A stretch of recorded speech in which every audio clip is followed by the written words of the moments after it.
Good afternoon and welcome to the daily briefing here on Sunday at the St. Clair County Emergency Management Agency, where we'll bring you the latest information on the numbers. Sam isn't with us today, but Chairman, you get the honors. So I'll be filling in for Sam, so have a little patience with me. So as far as those tested today, we're at 31,403. That's an increase of 855 people tested. I think that is a record for us here at Team St. Clair. The positivity rate, there are 3,473 positives currently. That's 40 new, and those are males and females from under 10 into their 70s. That's a daily county positivity rate of 4.7%. When we look at those numbers, 19 of the 40 are under 40 years old. So that's close to 50%. That number seems to be remaining pretty constant, that this is impacting younger people in a bigger way than it was at the beginning. Our negatives are 27,926. Deaths remain at 150. We didn't see an increase today, and that's great. 2,398 have completed the IDPH required 14-day quarantine period. State totals, as far as those tested, 2,511,567 have been tested. Of those, 171,424 are positive. That's an increase of 1,541.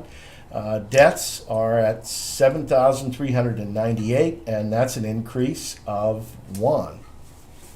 Hospitalization numbers, and these are people currently in St. Clair County hospitals. Our numbers went down a little bit today. COVID-19 related patients today are at 41, and once again we have 0 patients on ventilators, so that's a positive. In congregate living facilities and outbreak status, and remember this includes residents, staff members with 2 or more at the facility.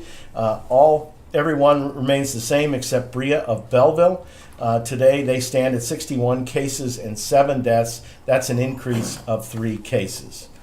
As far as the zip code report, these are the number of positive diagnoses in every particular zip code, or in all the ones in St. Clair County that are above 5. And remember, if it goes down, it's because perhaps wrong zip code was given, someone moves to another zip code. So in 62059, we go down 1 today to 9. All the rest are increases. 62201, we go up by 3 to 174. 62203, we go up by 3 to 137. 62204 goes up by 1 to 103. 62205 goes up by 2 to 133. 62206 goes up by 2 to 305. And 62207 goes up by 2 to 194. 62208 goes up by 5 today to 218.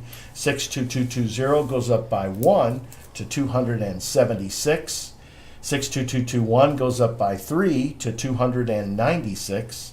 62223 goes up by 1 to 143. 62225 stays the same at 13. 62226 goes up by 8 to 349. 62232 goes up by 1 to 72. 62239 goes up by 2 to 34. 62240 goes up by 1 to 13.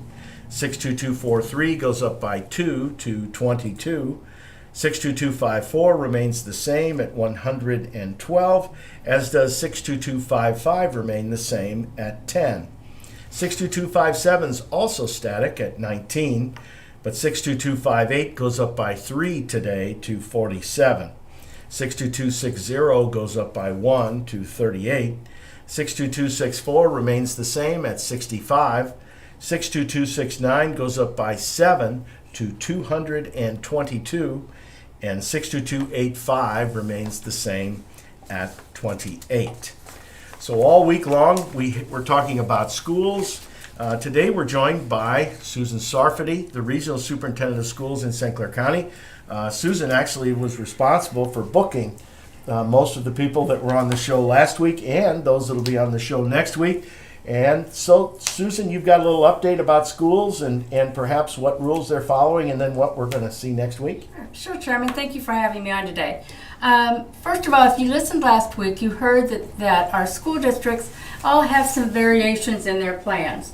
And that is one of the reasons I believe you want to hear from each of the different districts over a period of time. But there are some absolutes that have been given to us by IDPH that all school districts must follow, whether they're public or private, from pre-K all the way up through 12th grade. And that is the things that we've been talking about. Of course, wearing masks. If you are able to wear a mask at all times when you're indoors. If you aren't able to wear a mask, then the face shield is a possibility. The other thing is to maintain that social distancing of 6 feet as much as possible.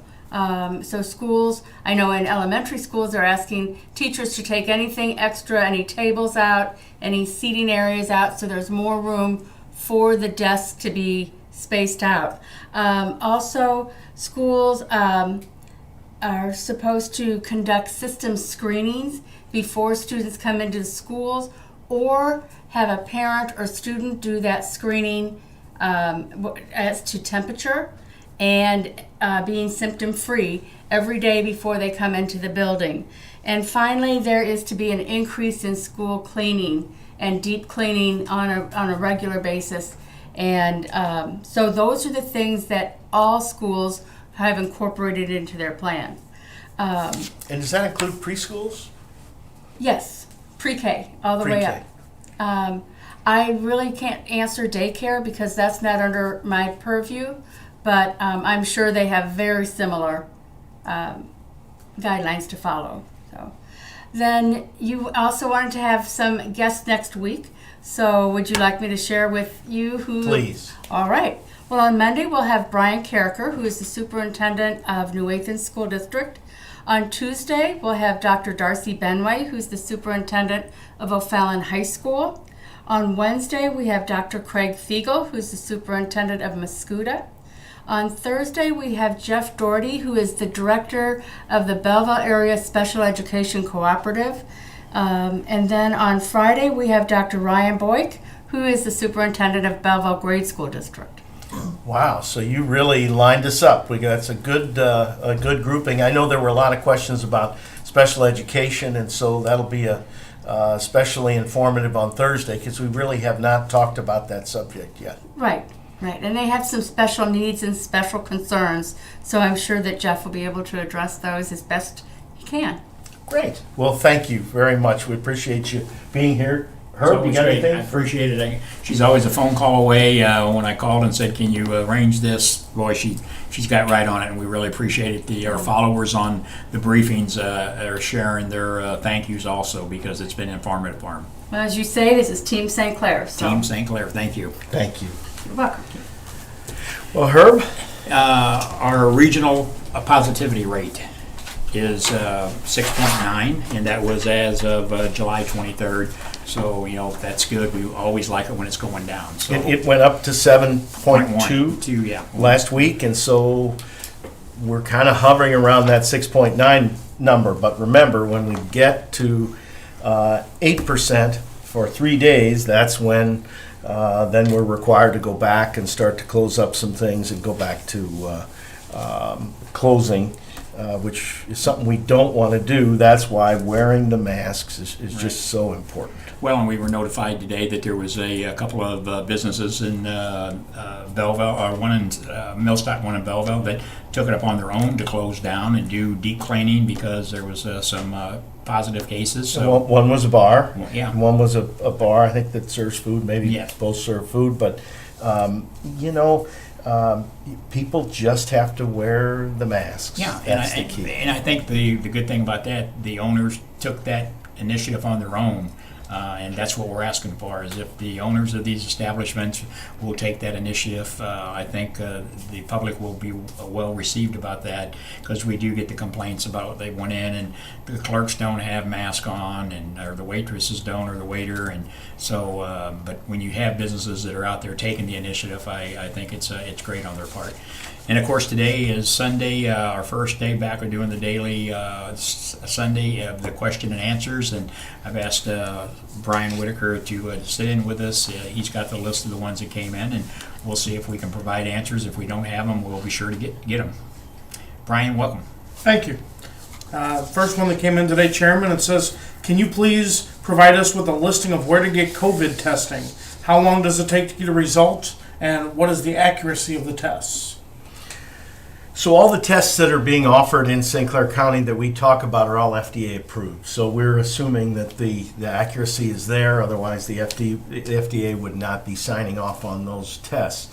We are finding that the number of days that it takes to get a test back, that's increasing as the demand goes up. And I think we tested over 4,500 people, or close to 4,500 people in St. Clair County this week. As these testing numbers grow, it seems like the labs are having a difficult time trying to get tests back. So we're advocating for more machines, more testing machines to come to the county so that we can make sure that is a tenable time on when a test comes back. But for now, it seems 2 to 7 days. If you go to Walgreens, I think they still are offering the test that comes back in a matter of hours, or at least much sooner than 2 to 7 days. The testing in St. Clair County, CVS in Swansea, and CVS in Belleville. Swansea's on North Illinois Street. Belleville is, of course, on West Main Street. Walgreens in Kokia, as we talked about. The Jackie Joyner Kersey Center is also still offering testing, and we hear very positive things about it, that they get people in and out. It's a positive experience. Southern Illinois Healthcare Foundation is still testing at 7210 West Main Street in Belleville. Memorial drive-through site is still operating in Swansea, but it does require a doctor's order to go there. And then there's various locations for mobile testing that we've been talking about all week, that Barb Holt talked about when she was here, I think on Friday, giving all of those places. So I'll read the locations. Monday, we're going to be in Millstadt. Tuesday, mobile testing will be offered in Caseyville. Wednesday, in Mascoutah. Thursday, New Athens, and Friday in Lebanon. And Saturday and Sunday, they'll be in the Belleville East High School lower parking lot. If you want to go on our website and look for the addresses and locations, it'll be on there. And as always, those tests probably will take about 2 to 7 days to get back, but we're really at the mercy of the labs as to when those tests come back. Well, Chairman, I think it's worth mentioning, you said that last week alone we were close to 46,000 tests. And that's just there in St. Clair County. These labs are getting tests coming in from all across the states and probably other states. So we do need more testing capacity at those labs to get those results back quicker. But, we keep pushing for that, but our hands are kind of tied as far as getting the results back. So in particular, the mobile testing that we did through Southern Illinois Healthcare Foundation, they're tested. Those tests are looked at Anderson Hospital. Anderson has been having a few issues, and so we're hoping that that's been taken care of so that we can get that testing going again. If the state comes in, IDPH is offering those tests, the mobile tests this week. They'll go to the state lab, so it just depends on what lab they go to, and then there are private labs out there that are also doing a lot of work, as well as in the hospitals. So Exactly. Everybody's trying, but it is Patience. yeah, and the problem is, as the time length that it takes back to get a test gets longer, it makes it harder for our people to track and trace, because the time length between when they got it and when they're found out to have it, that timeline is time that they're out there in the public. So that's not a good thing. No, it's not. Brian? Okay. Chairman, another one that came in said, is there any chance that downtown Belleville events that were canceled could be changed and held?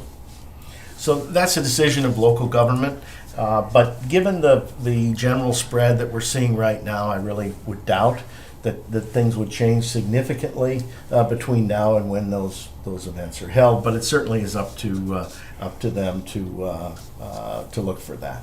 Okay. The next person wrote and said, Chairman Kern, will the decision to enforce any future orders from the state be from you, or will it be a joint decision with the communities? So we do everything in a joint fashion. All of the mayors in this county, they're the ones that hold the liquor licenses. If restaurants and bars are the first thing that are on the list that move backward, then of course it's the people, the liquor commissioner in the community then that is responsible for regulating those agencies. Certainly we have a bully pulpit here, and we talk about what we're asking people to do, and it's a team effort. The mayors have all been by our side. They've been working with us and giving us a lot of good suggestions. They've been handing out masks in a lot of cases. They've been doing all the right things. It's really a team effort, and it's going to take the state of Illinois to come to us and give us the guidance, and also give us a certain amount of the power it's going to take, should power be necessary to slow the spread. Well, and as we've talked about, the last thing any community leader, the mayors or whoever it may be, the elected officials, the last thing they want to do is to go backwards. We've heard that echoed from all of them, and so they've put out their PSAs, they've sent out letters to their businesses, a lot of them have. So yeah, I think you're right, it will be a team decision, a team effort. Okay. Thank you. Director Simmons, a couple that have come in here about the county EMA page where we do a lot of these briefings and stuff. First person writes, instead of putting those of us who value the information provided with all the folks that are stalking the page with numerous negative and nasty comments, why aren't you blocking those people? I have to scroll through so many of their comments to read the actual questions and answers from the agency. Well, and that's a good question, and there's nobody that knows about those questions more than we do, because we try to monitor each and every one of them and respond to as many of them as time will allow. And I have said repeatedly now for 136 days or whatever it's been, it's nothing personal. We know people are stressed. We're just as stressed as a lot of yous are. For Team St. Clair that's on there, last night up until about 2 o'clock this morning, I was still answering some of those questions from supporters, making suggestions on, could communities use their code red systems to get out the word. Those are people that are really die-hard serious about the effect of this virus. So it's nothing personal. We're going to continue to do what's best for the residents of this county. To answer your questions, or as you know, there has been a couple of individuals that's been blocked, but it's only been because they've used foul language or something like that. They can come on and voice their opinion. That's what we want them to. We want them to be respectful. We're going to be respectful, hopefully, as much as we can. But, we don't want anybody disrupting the page. We're not going to give out the false information. Our information's coming from our medical experts, what we have said from day one, and we're going to continue to do that. But I appreciate that being brought up. And for those of you who, if you think we've been a little abrasive, I apologize, but I don't think we have been. We've just been cutting to the chase and saying, hey, wear a mask, wash your hands, and watch social distancing. If you do that, you don't have to hear from me. Okay. You kind of answered the next question. The next question was that they felt sometimes the responses could be a little aggressive and a little what they took as insulting, and I think you kind of explained. No insulting. Like I said, if you ask me a blunt question, I'm going to give you a blunt answer, or whoever, you've answered quite a few of them, Randy Randolph, our operations manager, and I monitor all of them, and I haven't seen one what I would consider a blunt question unless they've asked for that. Okay. Next thing that came in says, if you know of a business that's not adhering to the mandates about limiting customers, masks, social distancing, what can be done to inform someone about that? There's a phone number. The Illinois has established a hotline number, and I'm going to give it out. It's 1-844-740-5076. That's 844-740-5076. Or you can go online to the Illinois Attorney General's website, and there is a complaint form on there that they can do it. But again, locally, what some of our Team St. Clair members have been sharing is a phone call simply to the management of that establishment has got good results for some of the people that's posted on there. So I would say, we want our businesses to be open. We want people to support them. If you feel that they're not adhering to your safety as a customer, share that concern with them. We're not advocating any confrontation. We talked about that earlier. It's best just to go pick up the phone and just say, hey, I was in there and I didn't feel it was being done this way. And a lot of times that will get them a good response. Thank you. Chairman Kern, the next person writes, is there anything the county can do to help speed up the test results? So we're working with our health department to communicate that we'd like to see more ability to process the tests come locally to St. Clair County. That requires a testing equipment and machine, and those are in great demand. So we'll continue to ask for that and to ask our local health agencies to shoulder that burden of getting that testing equipment. We'll see if it happens. We're out there advocating for it right now. Okay. Next question is, how long do you think the daily briefings will continue?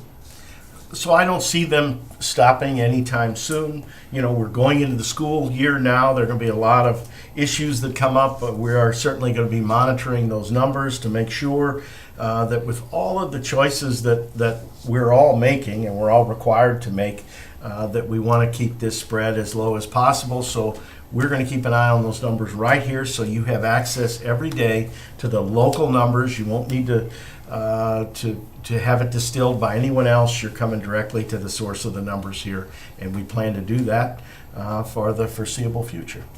Well, and I'm glad you brought that up. The local numbers, and I've typed that so many times, it's unreal. Our information comes from the local health department.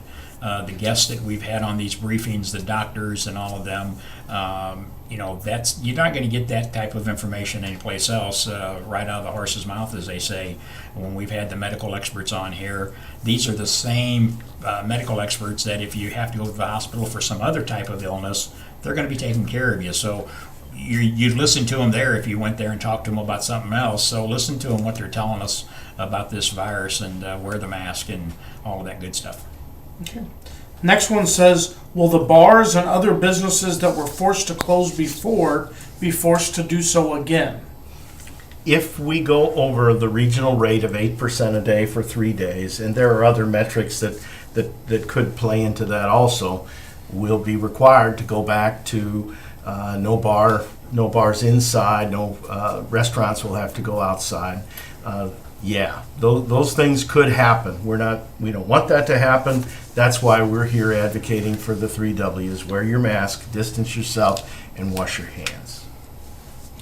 On a similar note there, the next one says, is there any way to stop buses from going bar to bar? It seems that occurred and the numbers have gone higher.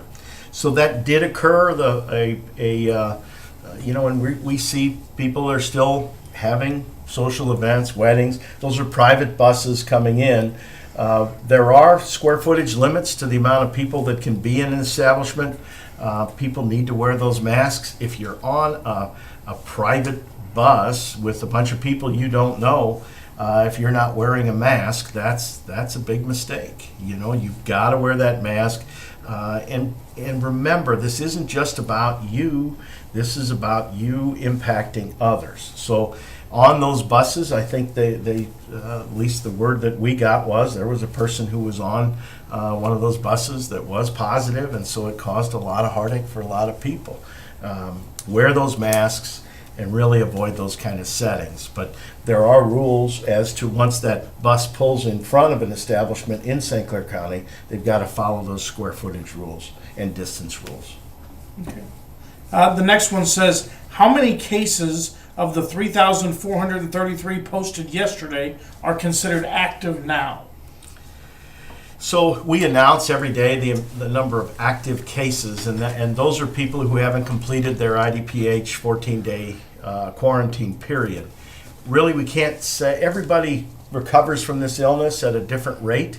It takes many people longer than 14 days. Some people can recover sooner than that. 14 days is just the standard. So I really can't say what that recovery rate is because everybody does it at a different time. We really don't have access to that to that information, because not everybody goes back and gets a test that says, here, I'm negative, now I'm finally free to go back in the world.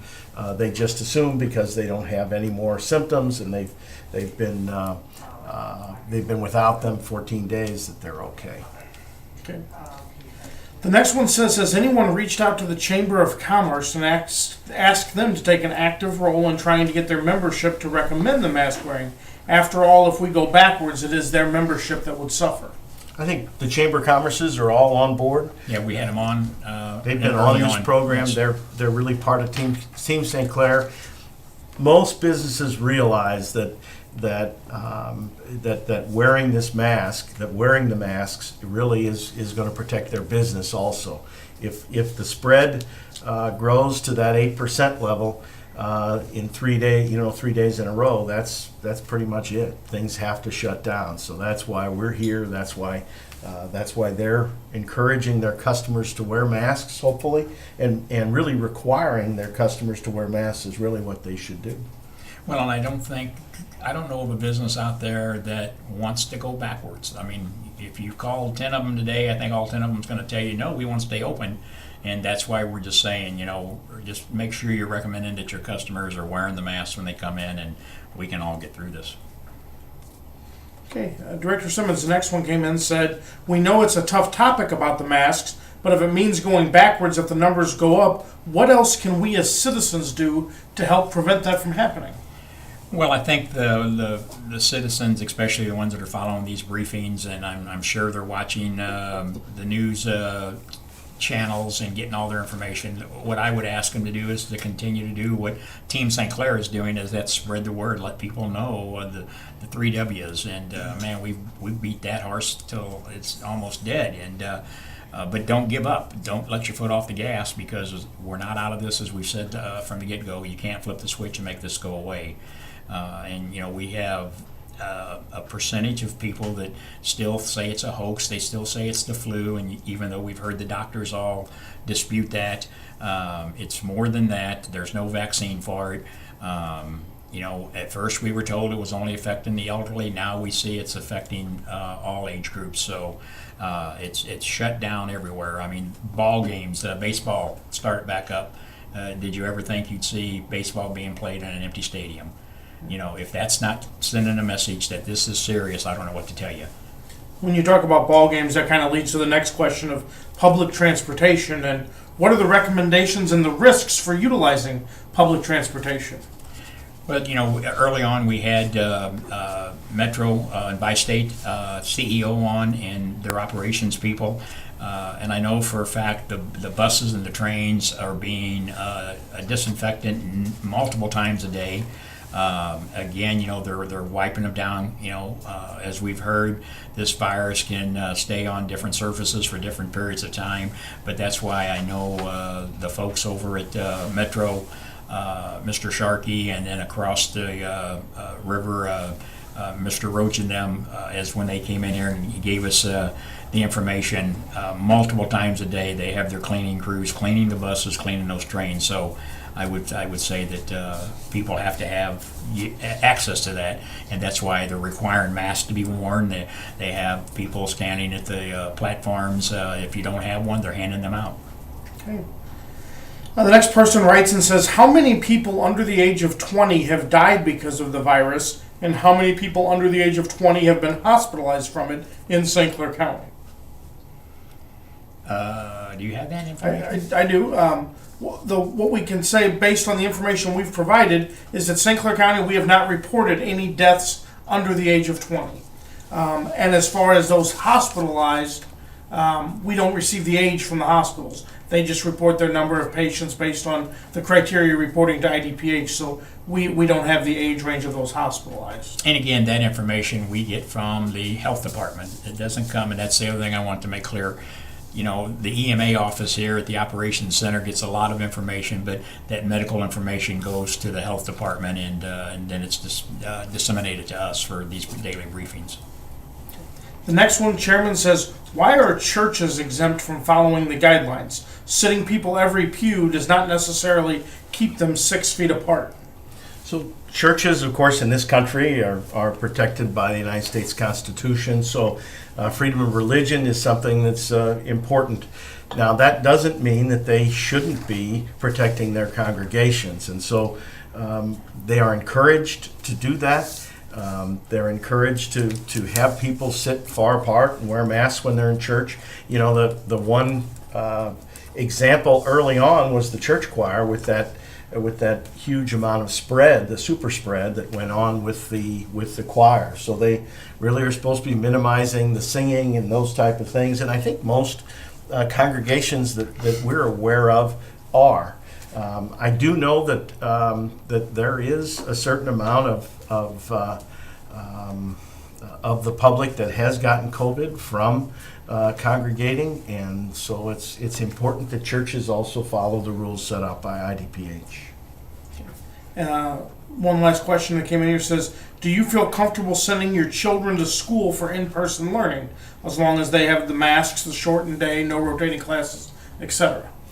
You know, I think anyone who's viewed, this week we had our educators, a number of educators on who were working with the school boards. All of them had very well thought out plans. They varied in certain ways. They had a lot of similarities set up, as Susan talked about, by IDPH guidelines. I have one child left who is a senior in college and will be attending classes, kind of a hybrid, much like District 201 is doing, and I'm comfortable with that. I believe that that there are procedures that can be followed that will protect these students. They just need to use the IDPH guidelines and really the 3 W's that we've been talking about every day, that we're going to continue to talk about here every day until people are sick and tired of hearing us talking about it every day. Well, you know, and I think just this past week with the 3 schools that we had in, I was impressed with their plans. And as we talked about through those 3 days, they have actually reached out to the parents and, you know, the administrators. This wasn't just the school boards sitting there saying this is what you're going to do. They have taken recommendations from families, from their staff, and I'm really excited about next week to hear from. We're going to try to get all the school districts throughout the county, because I think that's only fair to do for our citizens. And so we've got 5 more districts coming in next week, and like you said, they're probably all going to be on the same line, but I think we're going to hear the same thing. They've all put a plan out there and asked the parents to buy into it. And as I said the other day, back in March when the teachers got thrown into this, they didn't have any idea, none of them, that we were going to be going through this.